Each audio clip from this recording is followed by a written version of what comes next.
चला सगळ्यांचं स्वागत आहे. आवाज येतोय आता?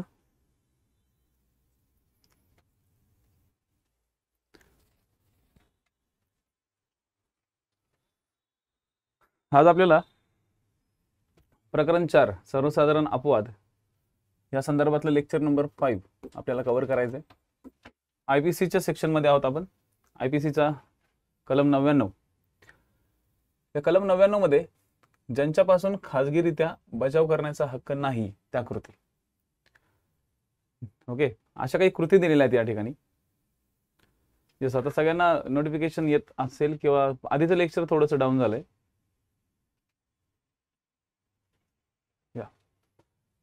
ज्यांच्यापासून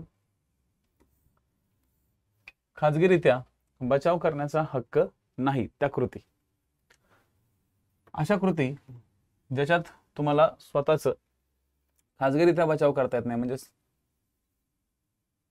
स्वसंरक्षण करता येत नाही. कलम 99 मध्ये 4 अपवाद पुढे दिलेले आहेत. त्याला धरूनच हे जे काही अधिकार आहेत हे वापरता येतात. आता इथं आपल्याला एक चित्र तयार करायचं आहे. एक लोकसेवक आहे, समजा के नावाचा एक लोकसेवक आहे. ठीक आहे. एखाद्या लोकसेवकानं आपल्या पदाधिकाऱ्याचे या नात्याने, तो एक पदाधिकारी आहे, हा जो लोकसेवक आहे एक पदाधिकारी आहे. तुम्हाला एक चित्र तयार करायचं आहे, कारण की हे कलम एका चित्राद्वारे एका कन्सेप्टद्वारे समजत नाही. म्हणजे कन्सेप्टद्वारे समजतं, विदाऊट कन्सेप्ट हे तुम्हाला जरा हेवी जातं. आणि म्हणूनच सगळ्यात पहिले पॉईंट तुम्हाला हे समजून घ्यायचं आहे. गुड मॉर्निंग, आवाज येतोय सगळ्यांना? की एक लोकसेवक आहे.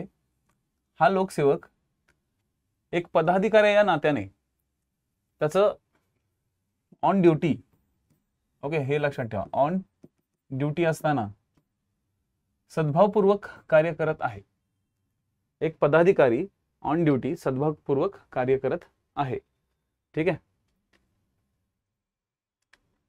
तर त्याच्या विरुद्ध, अगर त्याच्या प्रयत्नाविरुद्ध खाजगीरित्या बचावाचा हक्क नाही.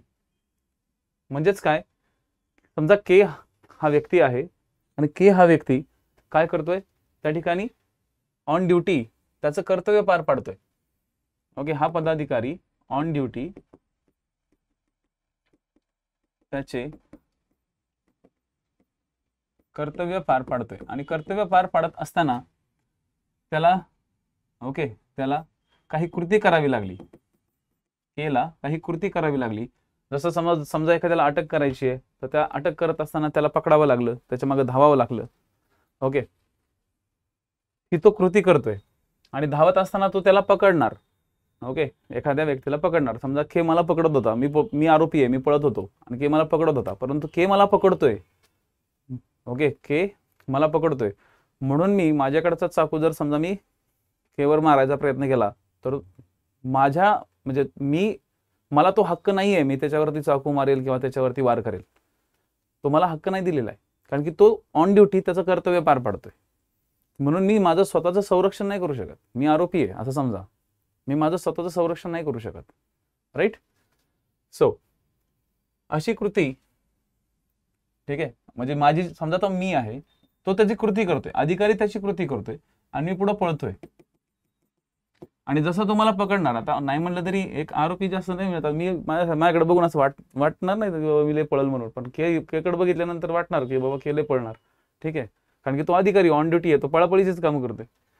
तर समजा तो के पळतोय आणि त्यांनी मला पकडलं, तर मी माझा बचाव करण्यासाठी मी त्याच्यावर वार नाही करू शकत, कारण की के त्याचं काम करतोय. हे समजून घ्या. अधिकारी काय करतोय, तो पदाधिकारी काय करतोय, त्याचं तो काम करतोय.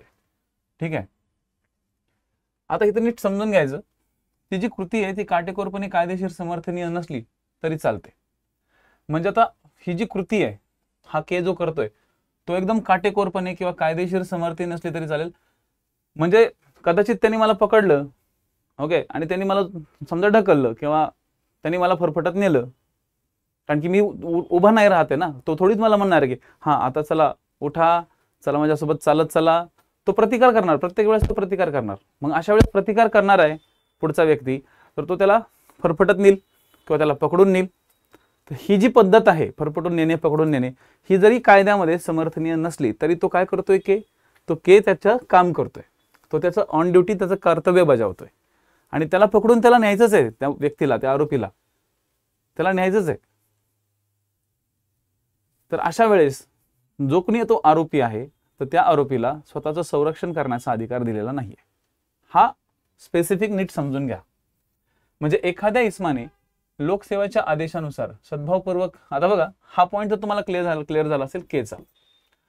पण आता कधी कधी काय होतं, केच्या सोबत काही असे व्यक्ती असतात, जसं खबरी असतो.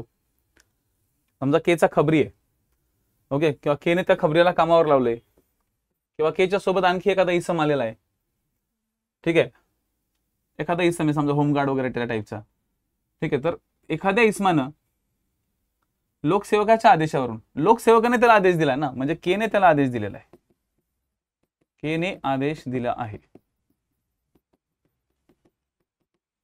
ठीक आहे. केने आदेश दिलाय समजा राजू सरला, ओके. केने सपोज आदेश दिला राजू सरला की राजू सर जा तुम्ही त्याला धरून आणा, ठीक आहे, त्या एखाद्या व्यक्तीला धरून आणा. आणि राजू सर त्या लोकसेवकाच्या आदेशावरून सद्भावपूर्वक कार्य करत असताना राजू सरकडनं जी कृती केली जात असेल तर त्याच्या विरुद्ध, ओके, तर त्या कृती विरुद्ध अगर त्याच्या प्रयत्नाविरुद्ध खाजगीरित्या बचावाचा हक्क नाही.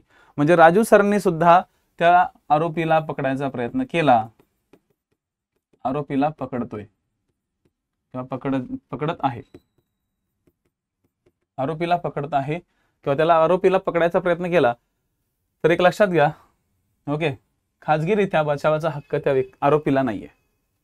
राजू सर त्याला पकडू शकतात, त्याला आणू शकतात आणि काटेकोरपणे कायदेशीर समर्थन नसला तरी चालतो. म्हणजे राजू सरचा बिहेवियर किंवा राजू सरची कृती ही काटेकोरपणे कायदेशीर समर्थन नसली तरी चालते.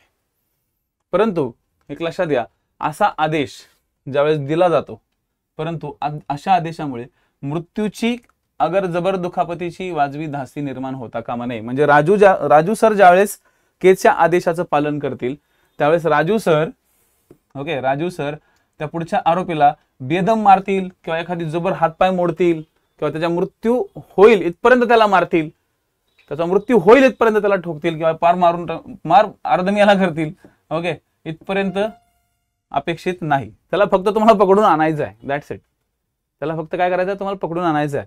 आणि तुम्हाला त्याला पकडून आणण्यासाठी त्याला जेव्हा तुम्ही पकडताय आणि तुम्ही कब्ज्यात ठेवताय, ठीक आहे, हा अधिकार तुम्हाला दिलेला आहे. आणि हे सगळं कृती करत असताना पुढच्या आरोपीला, जो पुढे पळतोय त्या पुढच्या आरोपीला बाकी कुठल्याही प्रकारचा अधिकार, म्हणजे स्वतःच्या स्वसंरक्षणाचा किंवा आत्मसंरक्षणाचा अधिकार नाही.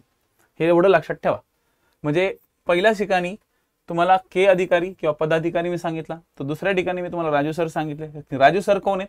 एक इसम आहेत, ज्या इसमाला लोकसेवकाने आदेश दिलेला आहे, ठीक आहे, लोकसेवकाने आदेश दिलेला. आणि इथं पण सेम आहे, के सुद्धा, ओके, के सुद्धा ज्यावेळेस आरोपीला पळू पकडतोय तर त्या कृतीमुळे मृत्यूची अगर जबर दुखापतीची वाजवी धास्ती निर्माण होता कामा नये. तुम्हाला फक्त तुमचं काम करायचंय, ठीक आहे.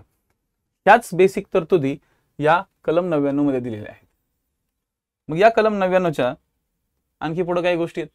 तसं तर फॉर एक्झाम्पल, ओके, या इसमाला पकडायचे, ठीक आहे, या ठिकाणी समजा के आहे, पण के सोबत बाकीचे पण काही लोक आहेत, ते सुद्धा त्याला पकडायला मदत करतात. तर ही जी कृती आहे, या कृतीमध्ये थोडीच त्याचा जीव चाललाय, त्याला फक्त उचल बांगडी केली आहे. चल एखादा मी टंगडं पकडतो, तू दुसरं टंगडं पकडतो, एक हात पकड हे त्याला उचल आणि वळ केलीच नाही पाहिजे, त्यांनी वळवण त्याने केलीच नाही पाहिजे. आता ह्याच्यात थोडीच त्याला जबर मारहाण होते किंवा काय होते, बरोबर. म्हणजे हे एकदम काटेकोरपणे केलं जाते का?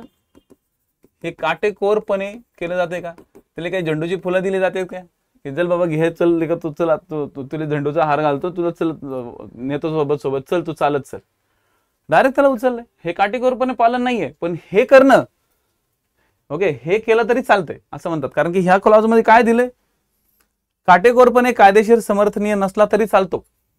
म्हणजे ही जी कृती आहे बघा, आता ही जी कृती, आता ही कृती तुमच्यापैकी बऱ्याच लोकांनी केली असणार, ओके, काही लोकांनी नसेल केली, जे कंट्रोल रूमला आहेत किंवा जे बाकीच्या कुठे ठिकाणी आहेत, ओके, ते अजून गेलेच नाहीत पोलीस स्टेशनला किंवा बंदोबस्ताला वगैरे, अशा लोकांनी हे कधी केलंच नसणार. पण समजा जर काही ही कृती केली तर ती काय, ती काटेकोरपणे कायदेशीर कृती नाहीये. ह्याला चालत नाही, तसं तर ह्याला चालत न्यायला पाहिजे, पण ह्याला उचलून न्यायला, कारण की ते वळवळच तेवढं करत होतं. ते काय करत होतं, वळवळच तेवढं करत होतं. सो ऑब्व्हियसली हा प्रकार या ठिकाणी होतोच. ठीक आहे, लक्षात घ्या, हे सगळे ऑन ड्युटी आहेत. On duty. जर का समजा सुट्टीवर असाल, ओके, एखादा प्राधिकारी किंवा एक अधिकारी, एक लोकसेवक सुट्टीवर असेल, तर त्याला हा अधिकार नाहीये. त्याला हा अधिकार लागू पडत नाही.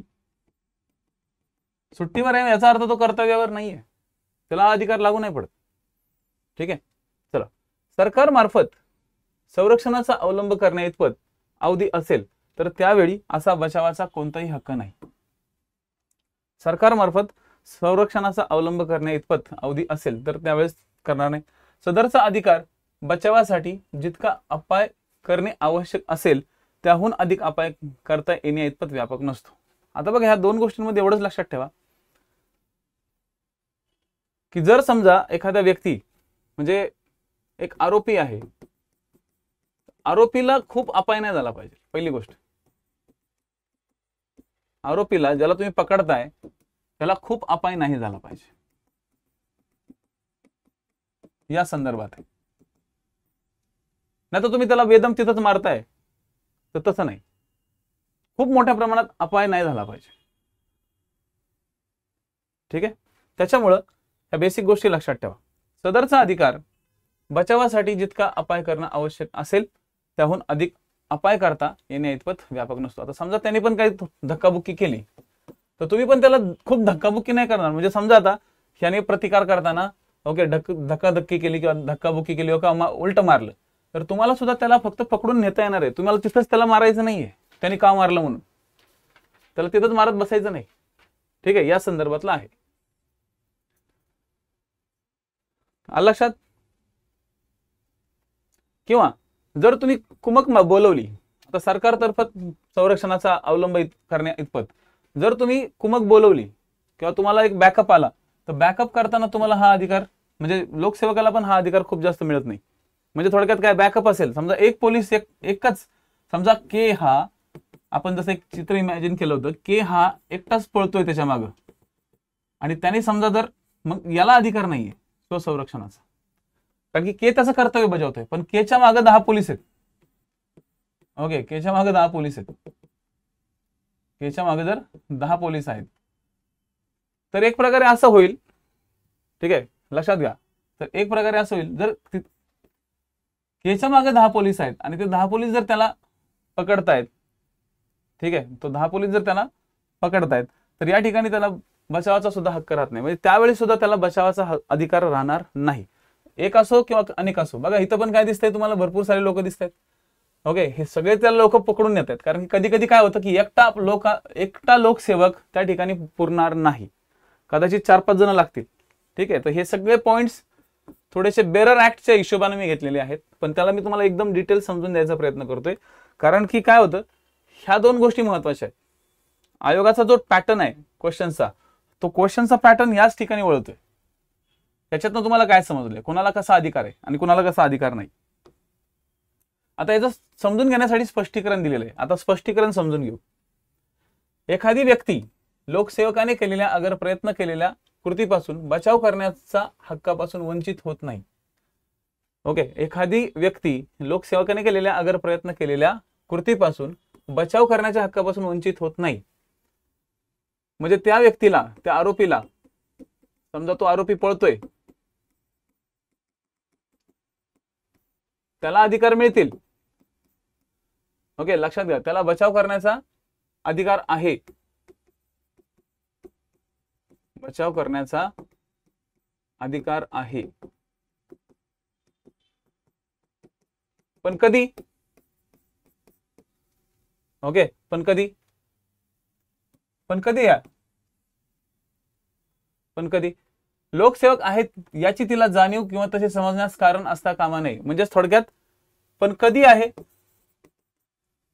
त्या व्यक्तीला, पुढील व्यक्ती त्याला लोकसेवक लोकसेवक कोण होता आपल्याकडं? लोकसेवक के. लोकसेवक के हा लोकसेवक आहे हे माहिती नसेल तर, लोकसेवक नाही हे माहिती नसेल तर, म्हणजे आता फॉर एक्झाम्पल असं समजा की आपला के जो आहे ना अधिकारी, हा के सिव्हिल मध्ये गेला, सिव्हिल ड्रेसमध्ये गेला, आणि सिव्हिल ड्रेसमध्ये गेल्यानंतर त्याने त्याची स्वतःची काहीच आयडेंटिटी दाखवली नाही, काय नाही काय नाही, त्या केनं त्याला पकडायचा प्रयत्न केला.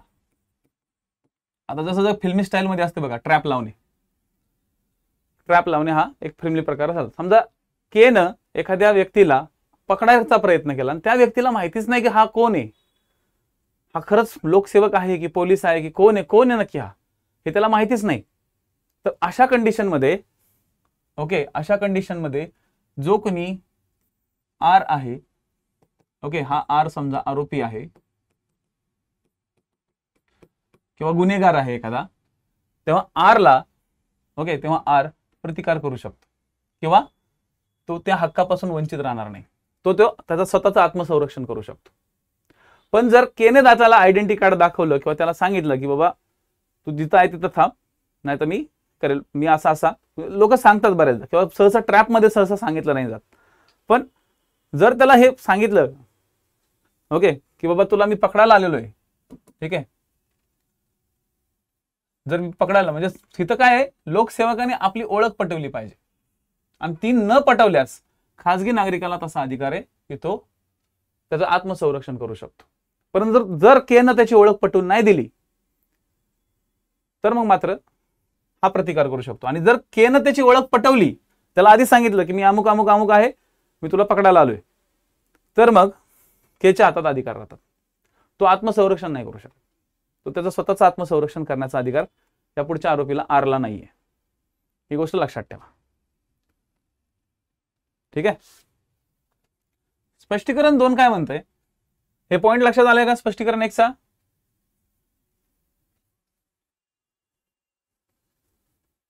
येस, जितका हल्ला तितका प्रति हल्ला पाहिजे, एक्झॅक्टली.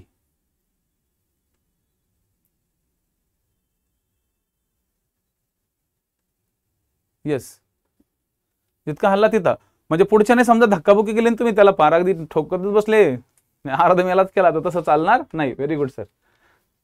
चलो आता स्पष्टीकरण 2. एखादी व्यक्ती लोकसेवकाच्या आदेशावरून इतराने केलेल्या कृतीपासून बचावास हक्कास वंचित होत नाही. एखादी व्यक्ती लोकसेवकाच्या आदेशावरून इतराने केलेल्या कृतीपासून बचावाच्या हक्कापासून वंचित होत नाही, परंतु ती व्यक्ती अशा आदेशावरून कृती करत आहे हे तिला माहिती असले, अगर जाणीव असेल तर ती गोष्ट वेगळी. आता फॉर एक्झाम्पल जसं आपण मगाशी राजू सरचं उदाहरण घेतलं होतं, त्या ठिकाणी आपण राजू सरचं उदाहरण घेतलं होतं, ठीक आहे. केने आदेश दिला राजू सरला, राजू सर तो आदेश घेऊन तिथे गेले, त्यांनी जर तो आदेश दाखवला, ते वॉरंट जर दाखवलं की मी हे वॉरंट घेऊन तुला अटक करायला आलोय, तर त्यांनी दाखवलं पाहिजे. राजू सरनी जर ते दाखवलं तर पुढच्या व्यक्तीला, त्या आरोपीला बचावाचा अधिकार राहत नाही, स्वसंरक्षणाचा आत्मसंरक्षणाचा अधिकार राहत नाही. पण राजू सरनं एकदम दबंगिरीमध्ये तिथे गेले आणि ते वॉरंट दाखवलंच नाही आणि डायरेक्ट पुढचं गचुंड धरलं आणि ओढत आणलं की चल मला अधिकार दिलाय, चल मला अधिकार दिलाय. आपण काय कशा अधिकार दिलाय तो दाखवा. जर तो दाखवला नाही तर मग तिथं आरोपीला स्वसंरक्षणाचा अधिकार आहे, हे लक्षात ठेवा. इथं वॉरंट दाखवणं गरजेचं आहे, कारण की केनं राजू सरांना जो आदेश दिलाय तो आदेश तिथं दाखवणं गरजेचं आहे. लक्षात ठेवा, हे दाखवणं गरजेचं आहे. त्यामुळे लेखी अधिकारपत्र काढून दाखवले तर गोष्ट वेगळी, ओके, किंवा कोणत्या सरकारतर्फे कृती करत आहोत हे सांगितले, अगर मागणी केली असता लेखी अधिकारपत्र काढून दाखवले तर गोष्ट वेगळी. म्हणजे कोणत्या सरकारतर्फे तुम्ही हे कृती करताय हे तुम्हाला सांगावं लागेल. किंवा पुढच्यानी मागणी केली की दाखवा मला वॉरंट आहे का, मला घेऊन जायचं, मला घेऊन जायचं वॉरंट आहे का, पुढच्या आरोपीने सांगितलं तर तुम्हाला ते वॉरंट दाखवलं पाहिजे. आणि बिना वॉरंटचं, बिना जाहीर करता किंवा कोणतीही माहिती न देता जर राजू सरने त्याला धरायचा प्रयत्न केला तर त्याला आत्मसंरक्षण करण्याचा अधिकार आहे, ठीक आहे. हे बेसिक लक्षात ठेवा. स्पष्टीकरण 2 मध्ये सरकारी आदेश काय आहे हे मागणी केल्यास अधिकारपत्र दाखवावे लागते. सरकारी आदेश काय आहे ते सांगा, हे मागणी केल्यास अधिकारपत्र दाखवावे लागते, ठीक आहे. आता याच्यात टिपा दिलेल्या आहेत. ठीक आहे. कलम 99 हे 4 अपवाद अगर मर्यादा सांगत आहेत. अनेक पुस्तकांमध्ये इथूनच सुरुवात केली कलम 99 ची. ठीक आहे. कलम 99 हे 4 अपवाद अगर मर्यादा सांगत आहेत आणि ते अधिक स्पष्ट होण्याकरता 2 स्पष्टीकरणं दिलेली आहेत आणि आता ती स्पष्टीकरण तुमच्या डोक्यात फिट झालेली आहेत. आत्मसंरक्षणाचा अधिकार या 4 अपवादांना लक्षात ठेवूनच वापरावा लागतो. तो जर या मर्यादेबाहेर गेला तर या अपवादाचा फायदा मिळणार नाही. कुणाला मिळणार नाही? लोकसेवकाला फायदा मिळणार नाही, मग तो गुन्हाच होतो. हे 4 अपवाद कोणते? लोकसेवकाविरुद्ध ते काम करत असताना नसतो. म्हणजे के हा ऑन ड्युटी असेल,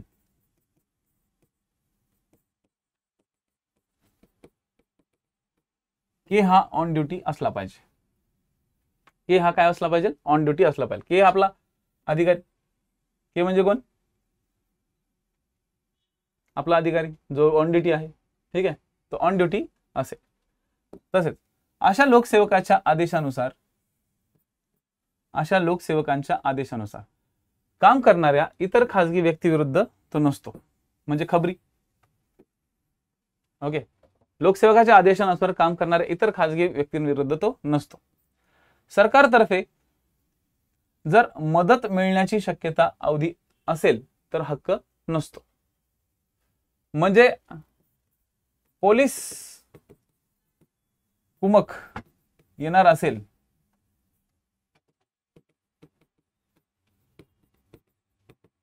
तर तो नसतो.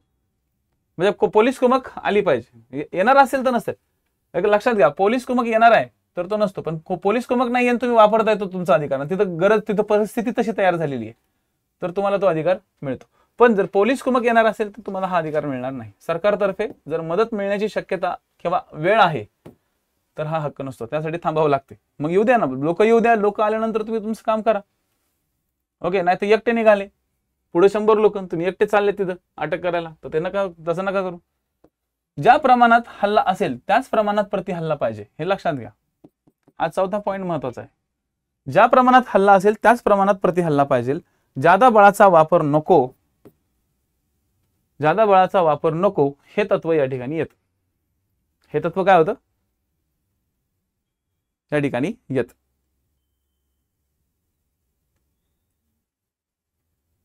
हा, या ठिकाणी हे तत्व नको. हे 4 अपवाद लक्षात ठेवायचे. ठीक आहे, हे महत्वाचे आहेत. 4 अपवाद लक्षात ठेवायचे. हा झाला 99वा कलम. 99 नंतर आपण येऊ 100व्या कलमावर. ठीक आहे, 99 कलमानंतर आपण येऊ 100व्या कलमावर. आता 100व्या कलमापासून ते 106 कलमापर्यंत हे कसं टॅली करून दिलेलं आहे. ओके, ते आता बघू आपण पुढं. शरीराचा खाजगीरित्या बचाव करण्याचा हक्क मृत्यू घडून आणण्या इतपत केव्हा व्यापक असतो? ओके, शरीराचा खाजगीरित्या बचाव करण्याचा हक्क मृत्यू घडून आणण्या इतपत केव्हा व्यापक असतो? म्हणजे आता इथं तुम्हाला शरीराचा बचाव करायचा आहे, खाजगीरित्या बचाव करायचा आहे. शरीराचा खाजगीरित्या बचाव करण्याचा हक्क दिलेला आहे. शरीराचा खाजगीरित्या बचाव करण्याचा हक्क वापरण्याचा प्रसंग, ओके, प्रसंग या कलमात नमूद केलेल्या अपराधांविरुद्ध असतो. परंतु तो यापूर्वीच्या कलमातील अपवाद लक्षात घेऊनच वापरायचा आहे. तो हक्क इच्छापूर्वक हल्लेखोराचा मृत्यू घडून आणण्या इतपत किंवा त्याला अन्य कोणताही अपाय करण्या इतपत व्यापक असतो. ते अपराध कोणते? समजा पहिला अपराध आहे, ज्या हल्ल्याचा परिणाम मृत्यू होईल अशी वाजवी धास्ती निर्माण होईल असा हल्ला. आता समजा हा आहे हल्लेखोर आणि हा एक के आपला, एक आहे हल्लेखोर. आपण राजू सरला घेऊ. ओके, हा आहे हल्लेखोर. आता या हल्लेखोराच्या हातात आहे चाकू. ओके, आता हा जो हल्ला आहे याच्यामध्ये मृत्यू होऊ शकतो अशी वाजवी धास्ती आहे. ओके, हा हल्लेखोर जो आहे, हल्लेखोराने विथ चाकू हल्ला केलाय, याच्यामध्ये मृत्यू होऊ शकतो ही वाजवी धास्ती आहे. ओके, वाजवी धास्ती आहे. अशा वाजवी धास्तीमध्ये समजा राजू सरांनी आत्मसंरक्षण करत असताना या हल्लेखोरावरती ओके आत्मसंरक्षण करताना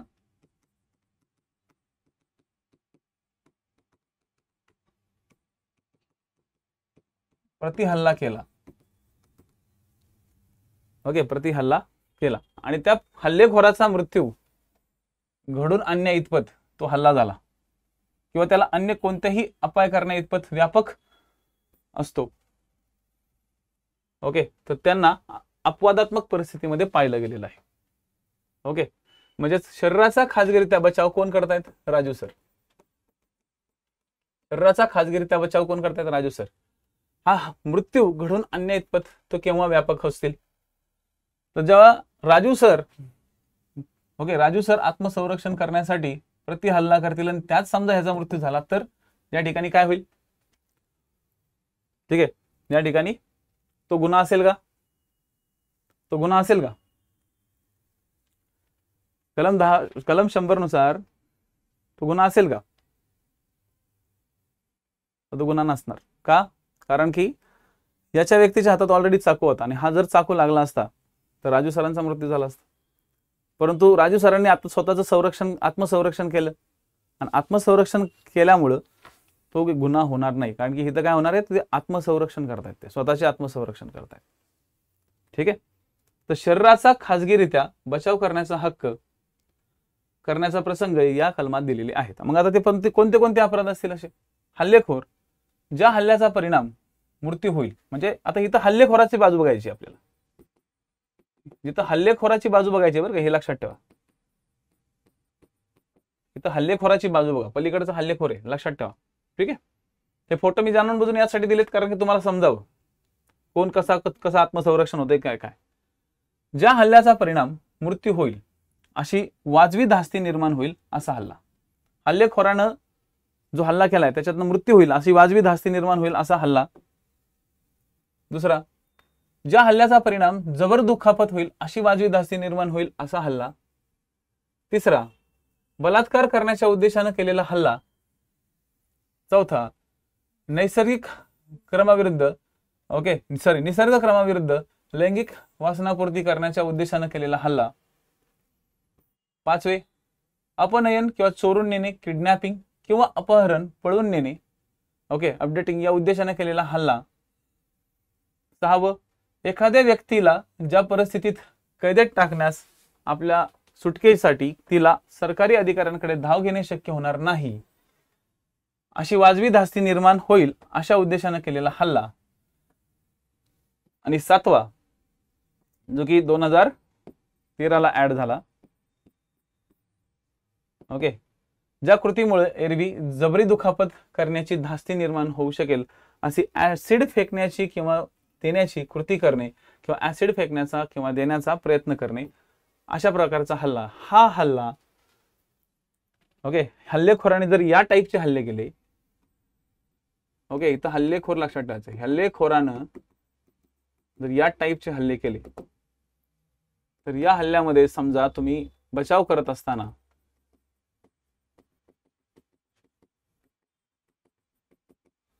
त्याला काही अपाय झाला किंवा काही त्याचा मृत्यू झाला तर तो कन्सिडर केला जाणार नाही. म्हणजेच थोडक्यात कलम 100 ते कलम 102 ही 3 कलमे स्वतःचे शरीर रक्षणार्थ बचावाचा हक्क सांगत आहेत.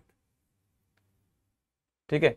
आणि कलम 100 द्वारे कलम 100 प्रमाणे काही परिस्थिती दिलेल्या आहेत. आता इथं 6 आहेत तर तिथे ऍक्च्युअली 7 करा. 7 कारणांकरिता ठार मारण्याचा हक्क दिलेला आहे.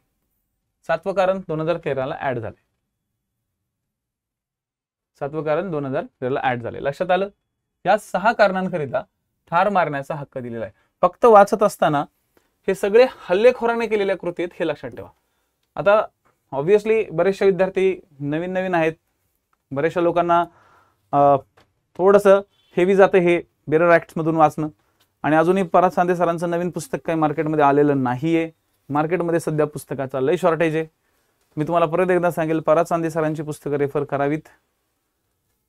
ठीक आहे. जसं पुस्तक आलं तसं मी स्वतः युट्यूबला लेक्चर घेईल आणि सगळ्या पोरांना सांगाल आलंय म्हणून, टेन्शन घेऊ नका. राईट. कारण की माझा एकच उद्देश आहे, किंवा आपल्या क्लासमध्ये तर सांगणार, माझा एकच उद्देश आहे की पराग चांदे सरांच्या पुस्तकातून बरेचसे लोक रेफर करतायत. राहिली गोष्ट त्या पुस्तकाला समजून सांगण्याचं काम मी करतोय. राईट. तर तो हा जो काही भाग आहे आयपीसी सीआरपीसीचा एक पॅटर्न, तो पॅटर्न मी तुम्हाला वर्कआउट करेल. आता काही लोकांचं फक्त आयपीसीच काम चाललंय, काही लोक आयपीसी सीआरपीसी कंबाईन मध्ये वाचतायत, ते सुद्धा करू शकता तुम्ही. बट माझं म्हणणं आहे की खूप जास्त लोड वाढवू नका, कारण की जर लोड वाढला तर तुम्हाला परत रिव्हिजनला परत त्रास होईल. ठीक आहे. रिव्हिजन तुमची आपली पुढे होणार आहे, तर त्यावेळेस एक एक एक एक एक एक पॉईंट मी तुम्हाला करून देईल. आता फक्त वाचून चला, कारण की बरेचसे ना आपल्या क्लासमध्ये SRPF विद्यार्थी जास्त आलेले आहेत असं मला तरी अंदाज आहे. कारण की बरेचशे लोकांना आहे ना हे कलम मायनर ऍक्ट वगैरे खूप हेवी जात आहेत, आणि त्यांचं म्हणणं पडतं की सर थोडे फोटो ऍड करा, किंवा थोडंसं स्लोली घ्या, एकदम घाई करू नका, आम्ही मागं पडतोय. कारण की सगळेजण आता ड्युटीवरती आहेत, असं थोडीच आहेत सगळ्यांनी सुट्ट्या काढल्यात, आणि जे सध्या सुट्टीवर आहेत त्यांनी तर दणकून अभ्यास करत आहेत, त्यांनी केला पण पाहिजे. ठीक आहे.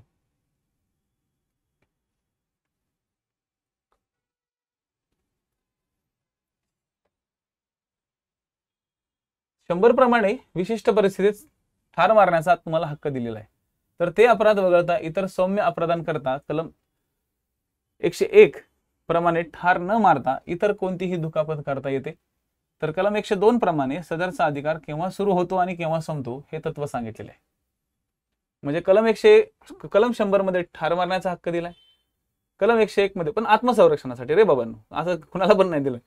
कलम 101 मध्ये ठार न मारता इतर कोणती दुखापत करता येते असा अधिकार दिलाय. 102 प्रमाणे सदरचा अधिकार केव्हा सुरू होतो आणि केव्हा संपतो या संदर्भात सांगितलेले आहे. हा ठार मारण्याचा अधिकार एकदम सहजासहजी वापरता येत नाही, तर तो वापरण्यापूर्वी कलम 99 मधील 4 अपवाद डोळ्यासमोर ठेवूनच वापरावा लागतो. ठीक आहे. आता कलम 101 वर येऊ.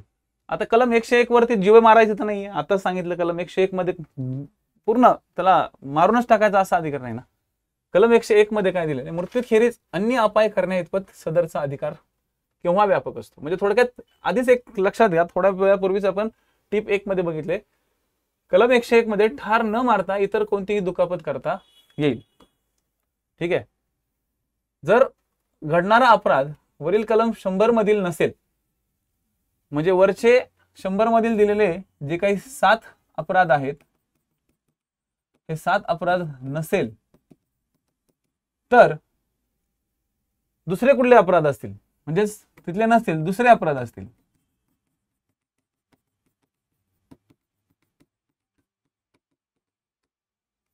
दुसरे अपराध असतील तर शरीराचा खाजगीरित्या बचाव करण्याचा हक्क हल्लेखोराला मृत्यू घडवून आणण्या इतपत व्यापक नसतो. म्हणजे तुम्ही हल्लेखोर आलाय ना, हल्लेखोरला तुम्ही दुसरा काहीतरी त्यांनी गुन्हा केलेला आहे. ठीक आहे. त्यांनी दुसरा काहीतरी गुन्हा केलेला आहे, म्हणजे इतर कमी कुठले गुन्हे, 323, 324, 325, 342 असे काही ते हल्लेखोरानं गुन्हे केलेत. आणि या गुन्ह्याबद्दल तुम्ही हल्लेखोराला बेदम मारताय, पर अगदी त्याचा जीव जाईपर्यंत मारताय, तर ते अलाउड नाहीये. ठीक आहे. ते अलाउड नाहीये. जीव न जाईपर्यंत तुम्ही त्याला मारू शकता, म्हणजे मारू शकता याचा अर्थ तुम्ही तुमचा बचाव करण्यासाठी त्या हल्लेखोराला तेवढं बदलू शकता, परंतु त्याचा जीव जाईल इथपर्यंत त्याला मारायचा नाही, एवढं लक्षात ठेवा. ठीक आहे. तर असे गंभीर अपराध जे आहेत, म्हणजे कमी गंभीर अपराध जे आहेत, हे कमी गंभीर अपराध पुढे आयपीसीच्या प्रकरण 16 मध्ये तुम्हाला दिलेले आहेत. आयपीसीच्या कलम 16 मध्ये तुम्हाला दिलेले आहेत. म्हणजे थोडक्यात त्याला ठार न मारता इतर दुखापत करता येणे इतपत आत्मसंरक्षण अधिकार तुम्हाला दिलेला आहे. या कलमांव्यतिरिक्त 323, 324, 325, 342 वगैरे बाबत ठार न मारता इतर दुखापत करण्या इतपत तुम्हाला काय दिलेले आहेत, आत्मसंरक्षणाचा अधिकार दिलेला आहे. ठीक आहे.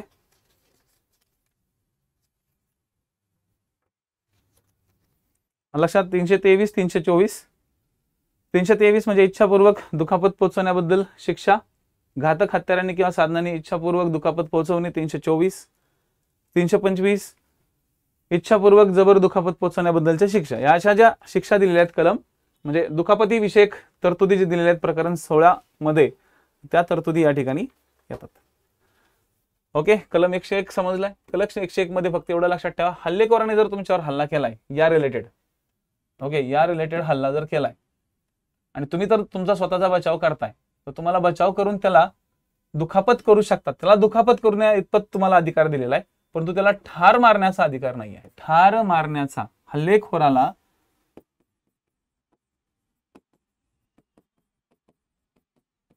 ठार मारण्याचा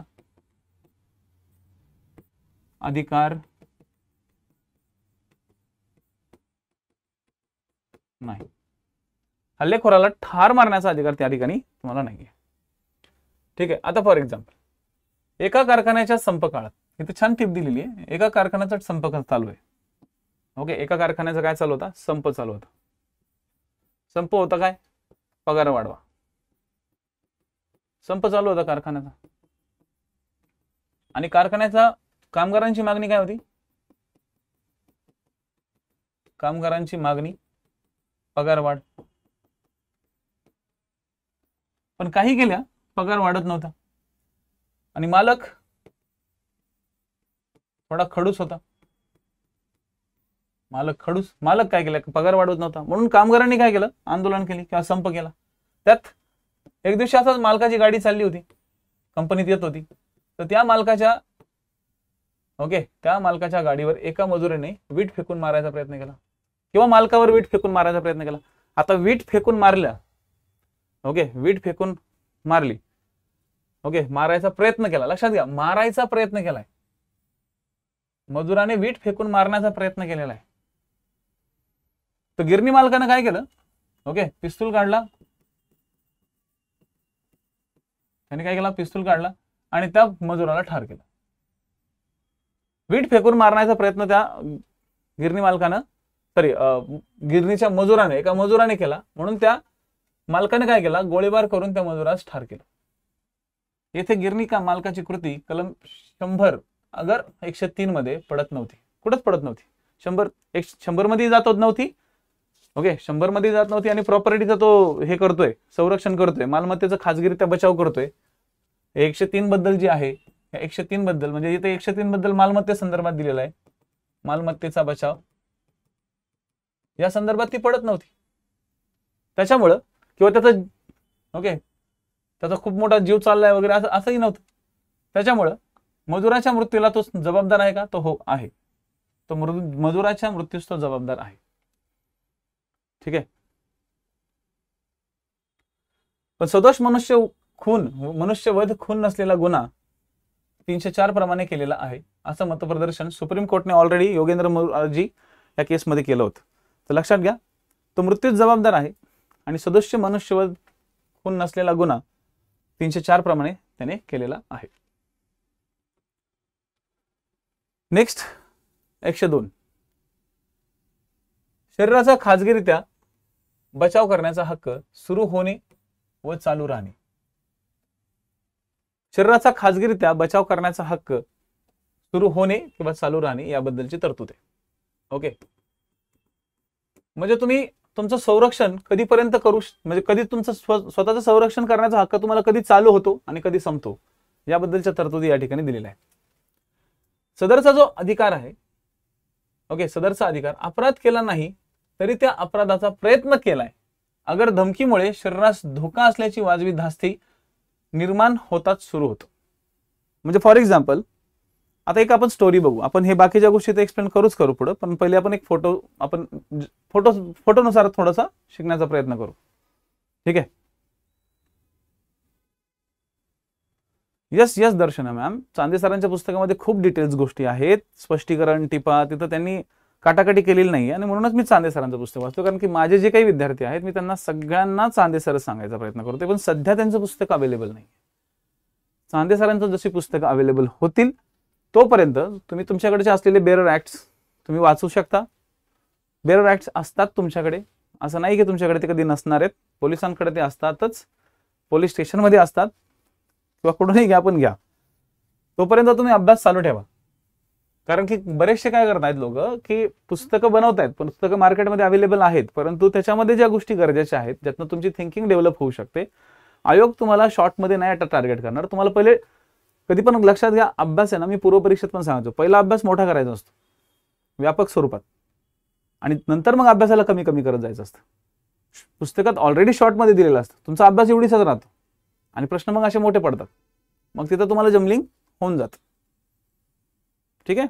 आता तुम्ही माझ्या सोबत तर नाही असतात तर तुम्हाला मी कदाचित सगळ्या बेसिक गोष्टी समजून सांगितल्या असतात. आता तुम्ही आहेत लांब लांब पूर्ण महाराष्ट्रावर पसरलेले आहात, तर तुम्हाला माझं जेवढं शक्य होईल, मी जेवढं शक्य होईल तेवढं चांगलं देण्याचा प्रयत्न करतोय. राईट. आता फॉर एक्झाम्पल हा एक इसम आहे, हा एक भामटा आहे. ओके, हा एक इसम आहे, भामटा आहे, त्याच्या हातात चाकू आहे.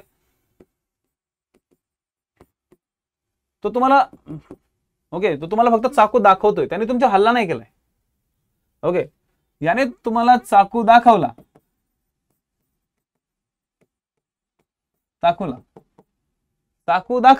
की काय सुरू होतं? अपराधाचा प्रयत्न केल्यास. ओके, अपराधाचा त्यांनी प्रयत्न केल्यास, अगर धमकीमुळे तुमच्या शरीराला धोका असल्याची वाजवी धास्ती निर्माण झाली की तुमचा अधिकार कशाचा? शरीराचा खासगीरित्या बचाव करण्याचा हक्क तुमचा सुरू होतो. ओके, चाकू दाखवला तर तुमचा बचाव, तुमचा स्वतःचा सेल्फ बचाव करण्याचा हक्क सुरू होतो. आता समजा हा तुमच्याकडे चालत आला, हा चालून आला, तर तुम्ही स्वसंरक्षणासाठी तुमच्याकडे जर समजा रिव्हॉल्वर असेल, पिस्तल असेल लायसन्सची, तर तुम्ही ती दाखवून त्याच्यावर फायर करू शकता. किंवा त्याला घाबरू शकता, किंवा त्याला पण तुम्ही करू शकता. जर तो तुमच्यावर चालून आला तर तो तुमचा बचाव करण्याचा हक्क सुरूच राहील. तो तुमच्यावर हल्ला करायला आला तर तुम्हाला तुमचा स्वतःचा सेल्फ बचाव करण्याचा हक्क चालू राहील. ठीक आहे, इथपर्यंत तुम्हाला हक्क आहे. तुमचा बचाव करण्याचा हक्क तुम्हाला या ठिकाणी दिलेला आहे. जर तो तुमच्या चालून आला तर तुमचा हक्क सुरू होईल. पण जर का समजा तुमच्या हातातला पिस्तूल बघून, तुमच्या हातातला रिव्हॉल्वर बघून, ओके, तुमच्या हातातला जे पिस्तूल आहे ते पिस्तूल पाहून जर का त्याने धूम ठोकली, बघा इथं ते पळतंय चिंगरी, जर का तो पळायला लागला, ओके, जर का तो पळायला लागला तर तो पळाला, हल्लेखोर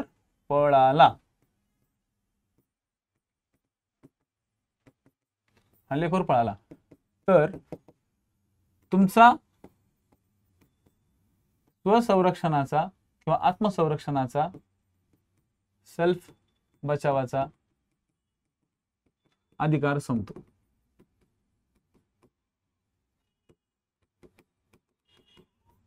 तुम्ही त्याला मारू शकत नाही. आणि समजा तो पळतोय आणि त्याला तुम्ही पाठीमागून जर गोळ्या मारल्या, तो पळतोय, त्याचा जीव वाचून तो पळतोय, जर तुम्ही त्याला गोळ्या मारल्या तर मग तो एक प्रकारचा खूनच होईल, मग तो अपराध होईल.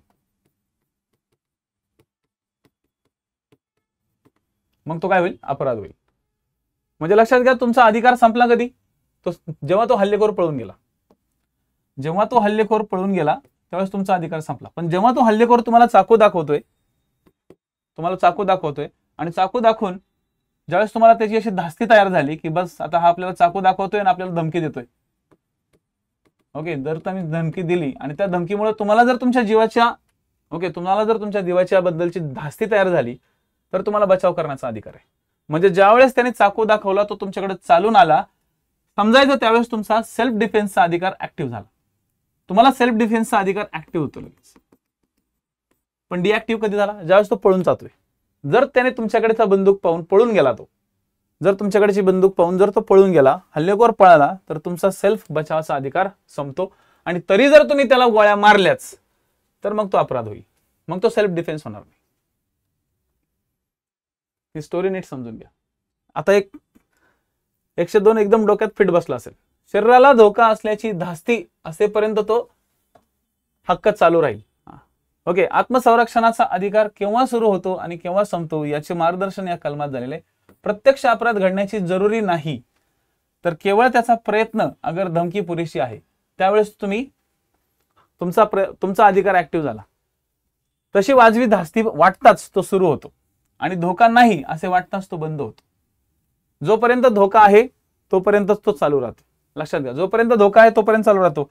आणि एकदा का ते सनाट पळत सुटलं तर होणारच नाही. हल्लेखोर इसम पळून जात असेल तर धोका नसतो, त्यामुळे त्याचा गोळी घालून प्राण घेणे योग्य नाही, तो खूनच होणार असे मतप्रदर्शन सुप्रीम कोर्टने उत्तर प्रदेश सरकार विरुद्ध राम स्वरूप या केसमध्ये 1974 ला दिला होता. एकदम डिटेल आणि त्या पॉइंट ऑफ व्ह्यूने तुम्हाला मी सेट करून द्यायच्या ठिकाणी दिलेलं आहे. नंतर 103, मालमत्तेचा खाजगीरित्या बचाव करण्याचा हक्क हा मृत्यू घडून आणण्या इतपत केव्हा व्यापक असतो. आता बघा, जसं मगाशी आपण कलम 101 घेतला होता, जसं आपण कलम 100 घेतला होता. कलम 100 मध्ये काय होतं? शरीराला इजा. ओके, शरीराला इजा होईपर्यंत, इजा होत असेल तर ओके. आता त्यालाच समांतर असा 103 आहे, त्याला समांतर असा 103 आहे. इथं मालमत्तेला तुम्ही आता इथं काय वाचवताय? मालमत्ता वाचवताय. इथं काय वाचवताय? मालमत्ता वाचवताय, असं लक्षात घ्या. मालमत्ता वाचवण्यासाठी आता समजा तुमचं घर आहे, ओके, तुमचं घर आहे आणि तुमच्या घरात कुणीतरी येते आणि तुमच्या मालमत्तेला नुकसान करणार आहे. मालमत्तेला नुकसान करण्याचा इरादा ठेवून काही लोक आले आणि तुमची मालमत्ता वाचवण्यासाठी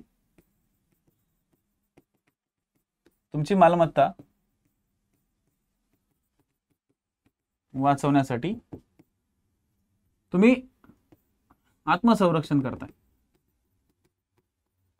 तुम्ही मालमत्ता वाचवण्यासाठी आत्मसंरक्षण म्हणजे मालमत्ता वाचवण्यासाठी तुम्ही तुमचं त्या मालमत्तेचं संरक्षण करताय. ठीक आहे, मालमत्तेचं संरक्षण करताय आणि मालमत्तेचं संरक्षण करत असताना तुमच्याकडनं जर एखाद्याचा खून झाला तर तो गुन्हा नसतो. इथं पण असंच होतं, ज्याने तुमच्या शरीराला इजा होईल किंवा मृत्यू होईल याची जर तुमची धास्ती निर्माण झाली आणि ह्या धास्तीमध्ये तुम्ही जर तुमचा बचाव करायचा प्रयत्न केला आणि बचाव करत असताना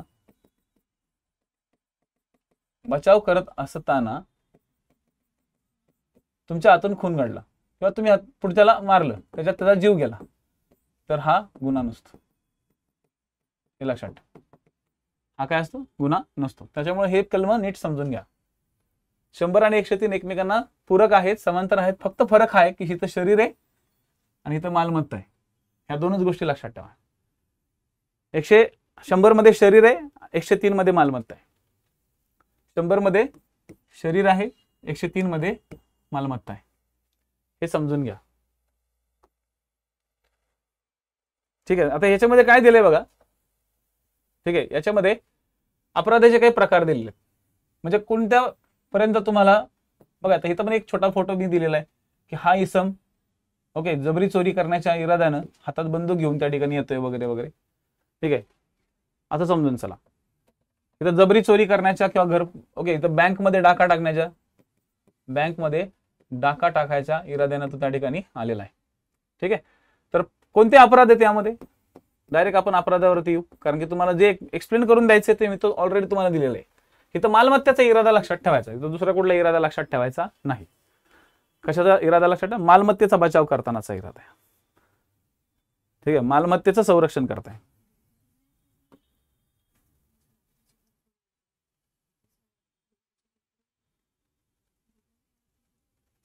ठीक आहे, आता जसा पहिला आहे जबरी चोरी. ओके, पहिला आहे जबरी चोरी. जबरी चोरी करण्याचा प्रयत्न असेल, जसं बँकेमध्ये डाका टाकणे त्याला म्हणतात जबरी चोरी. ठीक आहे, बँकेमध्ये डाका टाकणे त्याला काय म्हणतात? जबरी चोरी. दुसरा आहे रात्रीची घरफोडी. ओके, सहसा दिवसा कोणी घर फोडायला येत नाही, खूप कमी प्रमाण असतं घर फोडण्याचं. कारण की घर फोडणे म्हणजे काय? भिंत पाडणे, भिंतीला छिद्र पाडणे, ओके, तिथं सकाळी सकाळी कोण तिथं दिवसभर येऊन फोडत बसणारे, म्हणून ते रात्री फोडतात सगळी लोक. म्हणून या कलमामध्ये रात्रीची घरफोडी हाच एक शब्द दिलेला आहे. ठीक आहे. तिसरं, आग लावून अपक्रिया करणे. आग लावणे, तिथं अपक्रिया करणे. यात जी इमारत, तंबू किंवा जलयान माणसांचे वसतिस्थान म्हणून अगर मालमत्ता ठेवण्याचे स्थान म्हणून वापरले जाते त्याचा समावेश होतो. माणसांचे वसतिस्थान अगर मालमत्ता ठेवण्याचे ठिकाण. ओके, मालमत्ता ठेवण्याचे स्थान. मालमत्ता ठेवण्याचे स्थान म्हणजे एखादा गोडाऊन पण होते. एखादं गोडाऊन असेल, उत्पादित केलेला माल त्या गोडाऊन मध्ये जपून ठेवला असेल तर ते स्थान सुद्धा होतं. ठीक आहे. म्हणजे ह्या ठिकाणी ते अधिकार तुम्हाला दिलेले आहेत, हे अपराध आहेत. चौथं, खाजगीरित्या बचाव करण्याचा हक्क जर वापरला नाही तर मृत्यू किंवा जबर दुखापत होईल अशी, ज्यामुळे वाजवी धास्ती निर्माण होईल अशी परिस्थिती, जसं चोरी, अपक्रिया किंवा गृह अतिक्रमण. कधी कधी बघा, गृह अतिक्रमण म्हणजे आपण जनरली म्हणू रात्रीची चोरी न म्हणता कधी कधी दिवसा सुद्धा घरात लोक घुसतात, त्याला पण तुम्ही म्हणू शकता गृह अतिक्रमण. अपक्रिया, ओके, मिसचिफ आणि चोरी, अशा गोष्टी चौथ्यामध्ये दिलेल्या आहेत. चौथ्यामध्ये कोणत्या कोणत्या गोष्टी दिल्या आहेत त्यांनी समजून घ्या. चोरी, अपक्रिया किंवा गृह अतिक्रमण. पाचव्यामध्ये दिलेले जाळपोळ करून अगर स्फोटके वापरून अपक्रिया करणे. पण कुठे करणे? कोठे कोठे करणे? तर इथं दिलेलं आहे खाली त्याचे पॉइंट. सरकार, स्थानिक अधिकारी, अगर सरकारी मंडळ, अगर सरकारी कंपनी यांची कोणत्याही प्रकारची मिळकत असेल, म्हणजे थोडक्यात सरकारी प्रॉपर्टी. आपण म्हणतो ना सरकारी प्रॉपर्टी, सरकारी प्रॉपर्टी, सरकारी प्रॉपर्टी. तसेच सरकारी रेल्वे, ट्रम, वे, अगर कोणतेही वाहन ज्यामध्ये भाड्याने अगर मोबदल्याने प्रवाशांची वाहतूक केली जाते, यात सदरची मिळकत सरकारतर्फे वापरली जात असेल, अगर तसा इरादा असेल तरी पुरेसे आहे. म्हणजे कधी कधी एखादं खाजगी वाहन सुद्धा सरकारतर्फे भाड्याने वापरलं जातं आणि तेच वाहन जर तोडफोड करायचा प्रयत्न केला तर तिथं 103 द्वारे आत्मसंरक्षणाचा अधिकार या ठिकाणी मिळतो. हा जो पाचवा प्रकार आहे हे फक्त महाराष्ट्र राज्यापुरताच आहे, हे पूर्ण भारताला लागू नाहीये. पाचवा जो प्रकार तिथं दिलाय तुमच्याकडे तो फक्त महाराष्ट्र राज्याला लागू आहे. ठीक आहे. पाचवा जो प्रकार आहे जाळपोळ करणे, पाचवा जो प्रकार आहे जाळपोळ करणे हा फक्त आणि फक्त महाराष्ट्र राज्यालाच लागू आहे. ठीक आहे, तो संपूर्ण ठिकाणी लागू नाही. हे कलम पूर्वीच्या कलम 100 प्रमाणेच जे तुम्हाला मी सांगत होतो, 100 मध्ये शरीराचं संरक्षण करण्याचा हक्क आहे, तर येथे मिळकतीचेच मालमत्तेचे संरक्षणाचा अधिकार दिलेला आहे. दोन्ही कलमात ठार मारण्याचा अधिकार विशिष्ट गंभीर अपराधांकरताच दिलेला आहे. त्यामुळे कलम 100 ते 102 या तीन कलमांना ही कलम 103 ते 105 ओके समांतर आहेत. म्हणजे जसं मी मगाशी तुम्हाला सांगितलं की जसं इथं 100 ला 103 समांतर आहे, तसंच 101 ला 104 समांतर आहे, तसंच 102 ला 105 समांतर आहे. हे लक्षात ठेवा. जसं 101 ला आणि 102 मध्ये आपण जे तरतुदी बघितल्या, 100 मध्ये शरीरासाठी होत्या, 101 मध्ये बेसिक जीव जाईल इथपर्यंत दुखापत नसती, आणि 102 मध्ये म्हणजे स्वसंरक्षणाचा अधिकार चालू कधी होतो आणि बंद कधी होतो. सेम याच गोष्टी मालमत्ते संदर्भात इथं दिलेल्या आहेत. 103, 104, 105 या पद्धतीने जर ते तुम्ही वाचलं तर ते तुम्हाला सोपं पडेल. ठीक आहे. कलम 104, असा हक्क मृत्यूखेरीज अन्य अपाय करण्या इतपत किंवा व्यापक असतो. म्हणजे सेम तेच, म्हणजे तुम्हाला तुमची प्रॉपर्टी घ्यायला कोणतरी आले, ओके, तुमची प्रॉपर्टी, तुमच्या प्रॉपर्टीला ओके प्रॉपर्टीचं तुम्हाला संरक्षण करायचं, संरक्षण करण्याचा हक्क आहे. परंतु याचा अर्थ आहे तुम्ही प्रॉपर्टीचा हक्क सुरू करत असताना आरोपीला त्याचा आरोपीचा मृत्यू होईल इथपर्यंत त्याला मारू नये, इथपर्यंत ओके, इथपर्यंत मृत्यू होईल इथपर्यंत त्याला इजा पोचू नये अशा तरतुदी याच्यात 104 मध्ये दिल्या आहेत. सिंपल आहेत, काही एवढं डिटेलमध्ये जायची गरजच नाही. 104चा उद्देश तुम्हाला सरळ सरळ माहिती आहे. तुम्ही फक्त प्रॉपर्टीचं संरक्षण करताय आणि संरक्षण करताना एखादा आरोपी तुम्हाला जर तुमच्या प्रॉपर्टीमध्ये घुसताना दिसला तर तुम्ही त्याला ओके त्याचा मृत्यू होईल इथपर्यंत इजा पोहोचू नये. जर मृत्यू झाला नाही ठीक आहे. चोरीचा अतिक्रिया करण्याचा किंवा फौजदारी पात्र अतिक्रमण करण्याचा असेल म्हणजे बघा प्रयत्न कशाचा असेल त्याचा, चोरीची अपक्रिया करण्याचा किंवा फक्त फौजदारी पात्र अतिक्रमण करण्याचा असेल. त्यांनी समजा तुमची चोरी केली, समजा सायकल चोरी केली. ओके त्यांनी समजा तुमची सायकल चोरी केली, तर सायकल चोरी करण्यासाठी तुम्ही त्याला जीव मारणार आहे का? तुम्ही समजा त्याची एखादा अपराधी तुमची सायकल चोरी करतोय, तुमची सायकल ही मालमत्ता आहे ना आणि ती तुमची सायकल चोरी करतोय, तर आपण त्याला मारणार नाही ना. ठीक आहे, किंवा हार्ली मारणार नाही ना, किंवा स्कूटी ऍक्टिवा मारणार नाही ना आपण त्याला. ठीक आहे, तर त्याविरुद्ध त्या अपकृत करणाऱ्या इच्छेपूर्वक मृत्यू घडून आणण्या इतका व्यापक नसतो तो. म्हणजे त्याच्या पण मृत्यू घडून आणण्या इथपर्यंत व्यापक तो नसतो. या बेसिक गोष्टी फक्त लक्षात ठेवा. प्रकरण 17 मधील विशेष गंभीर गुन्हे 103 मध्ये दर्शविलेल्या वगळता इतर सौम्य गुन्हे असतील. म्हणजे 103 मध्ये दर्शवलेले जे भाग आहेत ओके वगळता इतर सौम्य गुन्हे असतील. प्रकरण 17 मधील विशेष गंभीर गुन्हे हे रिलेटेड असलेले सौम्य गुन्हे असतील. म्हणजे चोरी अपक्रिया फौजदारी अतिक्रमण असतील. लक्षात घ्या, चोरी एक मिनिट काय झालं, चोरी अपक्रिया फौजदारी अतिक्रमण असतील तर त्यांच्या विरुद्ध हे कलम वापरता येते. म्हणजे ठार न मारता इतर अपाय करणे समर्थनीय ठरते. ठार न मारता इतर अपाय करणे समर्थनीय ठरते. ठीक आहे. इतर दुखापती न करता जर मृत्यू घडून आणला ओके इतर दुखापती न करता डायरेक्ट मृत्यू घडून आणला, समजा मारलंच एखाद्याला, तर कलम 300 अपवाद 2 याप्रमाणे खून नसलेला सदोष मनुष्यवध ठरतो आणि शिक्षा कलम 304 अगर 2 याप्रमाणे क्लॉज 2 याप्रमाणे परिस्थितीनुसार देता ती येते. ठीक आहे, हा पॉइंट पण समजून घ्या. खून नसलेला सदोष मनुष्यवध तो ठरतो. ठीक आहे, आणि शिक्षा जी होते ती कलम 304 क्लॉज 2 प्रमाणे परिस्थितीनुसार होईल. ठीक आहे, चलो. 305 मालमत्तेच्या खाजगीकरता बचाव करण्याचा हक्क केव्हा सुरू होतो. आता फॉर एक्झाम्पल एक घर आहे आणि या घरामध्ये घराचं एक कंपाऊंड आहे.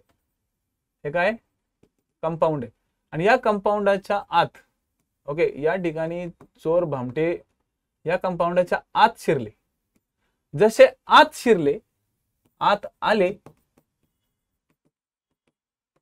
आले की काय होतो, तुम्हाला तुमचा खाजगीरित्या बचाव करण्याचा हक्क काय होईल, हक्क होईल सुरू.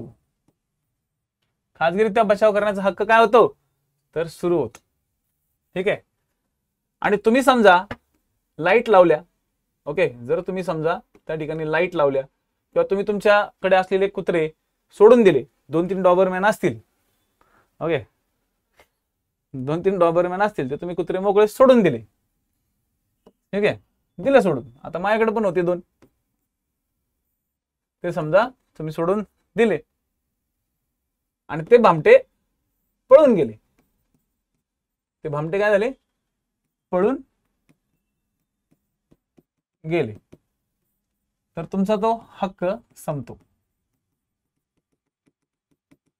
आणि जर तुम्ही त्यांचा पाठलाग करत बसले ओके तर त्या चोरांना शोधण्यासाठी तुम्ही जर त्यांचा पाठलाग करत बसल्या तर काय लोक करते, हे चोर कुठे गेले चोर कुठे गेले जा चला, त्यांचा पाठलाग केला आणि पाठलाग करत असताना तुम्ही त्यांना जर मृत्यू होईल इथपर्यंत जर मारलं किंवा त्यांना गोळ्या घातल्या ओके त्या तुमच्या घरात नव्हते आले ना, ते घराच्या बस कंपाऊंड त्यांनी क्रॉस केलं होतं आणि कंपाऊंड क्रॉस केल्यानंतर काय केलं होतं, तुम्ही तुमचे कुत्रे सोडले होते. तुम्हाला धास्ती तयार झाली म्हणून तुम्ही तुमचे कुत्रे सोडून दिले आणि ते चोर पळाले. मग पळाले म्हणून तुम्ही त्यांच्या मागे धावले आणि धावल्यानंतर तुम्ही तुमच्या हातात असलेली बंदुकीनं फायर केली आणि त्या इस्माला लागली, त्याचा मृत्यू झाला किंवा त्याला दुखापत झाली ओके मृत्यू झाला किंवा दुखापत झाली तर काय होईल ओके तर काय होईल, तो गुन्हा होईल पण वरचा गुन्हा होणार नाही. ते चोर आत आले आणि तुमच्याकडे तसा अवधी आहे आणि तुम्ही जर मारलं तर काही इफेक्ट होणार नाही, तुमच्यावरती कसलाही गुन्हा होणार नाही. ते जर आत असतील, आतमध्ये तुम्ही त्यांना काही करा ना, आतमध्ये तुम्ही त्यांना काही पण करा, तर ते तुमच्यावर गुन्हा होणार. आतमध्ये, कंपाऊंडच्या आतमध्ये तुमच्या गुन्हा होणार. आता हा जो हक्क आहे ना, तो 4 भागात डिवाइड केलेला आहे, म्हणजे 4 त्याचे वेगवेगळे प्रकार सांगायचा त्यांनी प्रकार केले. लक्षात घ्या, कलम 105 मध्ये 4 प्रकारचे गोष्टी दिलेल्या आहेत. चोरी संदर्भात, ओके, चोरी संदर्भात सदरचा अपराधी अधिकार अपराध हा मालमत्तेसह काढता पाय घेईपर्यंत, अगर सरकारी अधिकाऱ्यांची मदत मिळवण्यात येईपर्यंत किंवा अशी मालमत्ता परत मिळवण्यात येईपर्यंत चालू राहील. चोरीच्या संदर्भात, ओके, काढता पाय घेईपर्यंत म्हणजे तिथून पळून जाईपर्यंत, ओके, अगर सरकारी अधिकाऱ्यांची मदत मिळेपर्यंत, ओके, तो मिळेपर्यंत, मिळवण्यात येईपर्यंत. जर तिथं पोलीस आले तर तुम्हाला तो अधिकार नाहीये, पण पोलीस येईपर्यंत तुम्हाला तो अधिकार दिलेला आहे. ओके, ते चोर तुमच्या घराच्या आतमध्ये शिरले तर तुम्ही पोलिसांना फोन केला, पोलीस येईपर्यंत तुम्ही तुमचं स्वसंरक्षण करू शकता, तुम्ही त्या प्रॉपर्टीचा बचाव करू शकता. पोलीस आले आणि तुम्ही पोलिसांच्या समोर त्याला गोळ्या घालताय तर ते चालणार नाही. ओके, हिरोगिरी करायची नसते, ठीक आहे. म्हणून ते म्हणतात ना, पोलीस कायदा हातात घेऊ नका, ठीक आहे. पुढं जबरी चोरी संदर्भात, दुसरा आहे जबरी चोरी संदर्भात, जोपर्यंत आरोपी कोणत्याही व्यक्तीचा मृत्यू किंवा तिला दुखापत किंवा अन्याय, ओके, अन्यायानं प्रतिबंध करीत आहे तोपर्यंत, अथवा जोपर्यंत तात्काळ मृत्यूच्या दुखापतीचे अगर प्रतिबंधाचे भय असते तोपर्यंत चालू राहील. समजा तुमच्या घरात, ओके, आरोपी शिरलाय, ओके, आणि तुमच्या घरातील लोकांना, ओके, तो मारतोय, ठीक आहे, किंवा एखाद्या व्यक्ती म्हणजे तो एवढा मारतोय की जसं काही पुढच्याचा मृत्यू होईल, तर तेव्हा तुम्ही 105 अंतर्गत जबरी चोरी संदर्भात, ओके, स्वतःचं संरक्षण, मालमत्तेचं खाजगीरित्या संरक्षण करू शकता, ठीक आहे. मृत्यूचे दुखापतीचे अगर प्रतिबंधाचे भय असते तोपर्यंत हा चालू राहील. तिसरा, फौजदारी पात्र अतिक्रमण किंवा अपक्रिया या संदर्भात, जोपर्यंत अपराधी फौजदारी पात्र अतिक्रमण करण्याचे चालू ठेवतो तोपर्यंत हा चालू राहील. आणि चौथं, रात्रीची घरफोडी संदर्भात, सदरचा हक्क जोपर्यंत अशा घरफोडीमुळे सुरू झालेले गृह अतिक्रमण चालू असेपर्यंत चालू राहील. गृह अतिक्रमण संपलं, हा अधिकार संपला. लक्षात घ्या, हे 4 घटक खूप महत्वाचे. चोरी संदर्भात, जबरी चोरी संदर्भात, अतिक्रमण किंवा अपक्रिया, ओके, अपक्रिया संदर्भात आणि रात्रीच्या घरफोडी संदर्भात. हे कलम 105 वरील कलम 102 प्रमाणेच तत्व सांगत आहे. कलम 105 मिळकतीकरिता तर कलम 102 शरीराकरिता आहे. दोन्ही कलमात साम्य आहे आणि समांतरा पण आहे. ते म्हणजे आत्मसंरक्षणाचा अधिकार केव्हा सुरू होतो आणि केव्हा संपतो हे दोन्ही सांगत आहेत, ठीक आहे. लक्षात, सरकारी मदत मिळत नाही तोपर्यंत सदरचा अधिकार चालू राहतो. सरकारी मदत आली, सरकारी मदत मिळाली किंवा सरकारी लोक त्या ठिकाणी तुमच्या मदतीला आले तर हा अधिकार तुम्हाला मिळत नाही. सरकारी लोकांच्या समोर, ओके, तिथं शायनिंग मारायची नसते, पुढे हिरोगिरी दाखवायची नसते, ठीक आहे. चलो, इथे 4 परिच्छेद स्वतंत्रपणे दिलेले आहेत, वगैरे वगैरेच्या टिपा दिलेल्या आहेत, ते एवढा महत्वाच्या नाहीत. आता शेवटचा आणि शेवटचा कलम 106वा कलम. 106वा जो कलम आहे यामध्ये प्राणघातक हल्ला होत असताना निरपराधी माणसाला अपाय होण्याचा धोका पत्करून आत्मसंरक्षणाचा अधिकार दिलेला आहे. प्राणघातक हल्ला होत असताना निरपराधी माणसाला अपाय होण्याचा धोका पत्करून आत्मसंरक्षणाचा अधिकार दिलेला आहे. त्यासाठी आपण पहिले एक फोटो बघू. हे सगळं बघण्याच्या आधी पहिले एक फोटो बघू.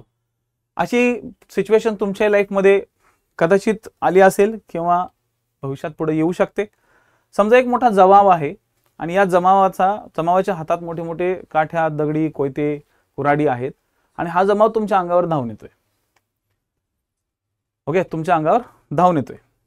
आणि अशा सिच्युएशन मध्ये हा जो जमाव, अशा जमावाला कंट्रोल करण्यासाठी तुमच्या हातात जे हत्यार आहे, समजा एखादा अग्निशस्त्र असेल, तुमच्या हातात समजा एखादा फायर आर्म आहे.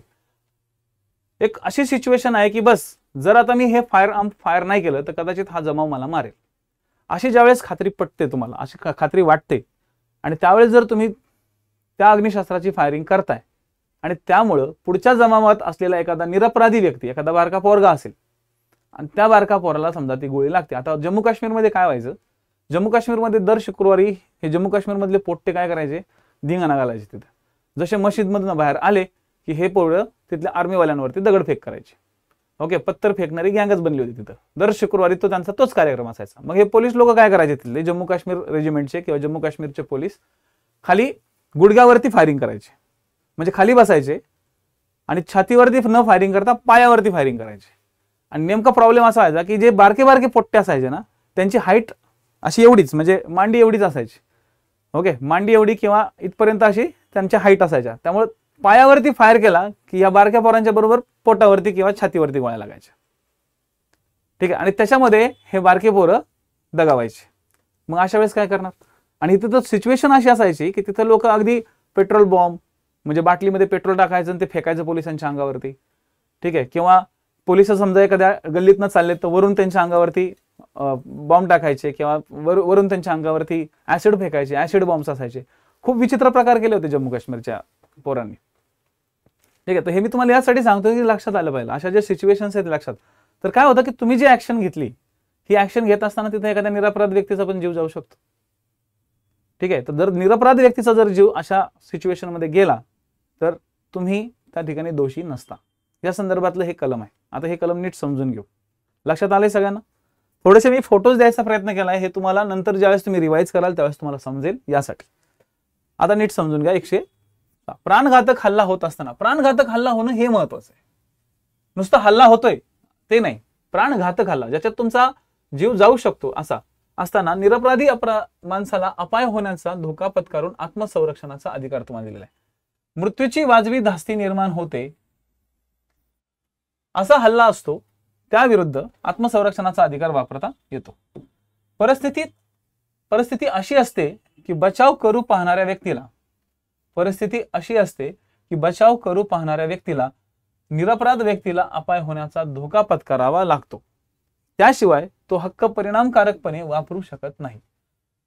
तर तो हक्क धोका पत्करण्या इतपत व्यापक असतो. आता हे थोडंसं शेवटी नाही समजत, जेवढं लाल मार्क करून दिलं तेवढं एक लक्षात घ्या. पण त्यांनी एक उदाहरण दिलेलं आहे 106 मध्ये, छान. त्या उदाहरणाचा विचार करून तुम्ही बघू शकता.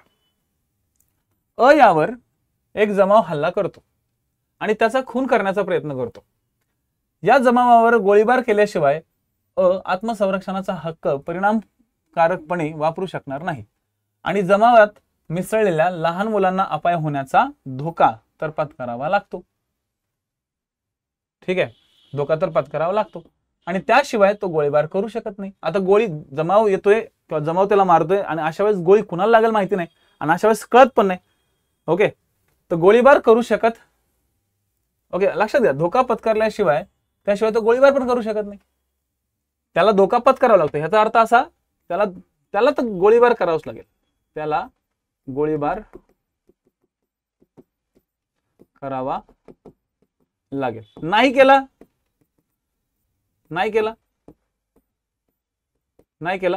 तर त्याचा जीव जाऊ शकतो. तेव्हा गोळीबार केल्यानं, चला त्यांनी गोळीबार केला, बघा आता ह्यांनी गोळीबार केला. ठीक आहे, गोळीबार केला तर त्याच्याकडून जमावातील कोणाही मुलास अपाय झाला तर याने कोणताही अपराध केला असे होत नाही.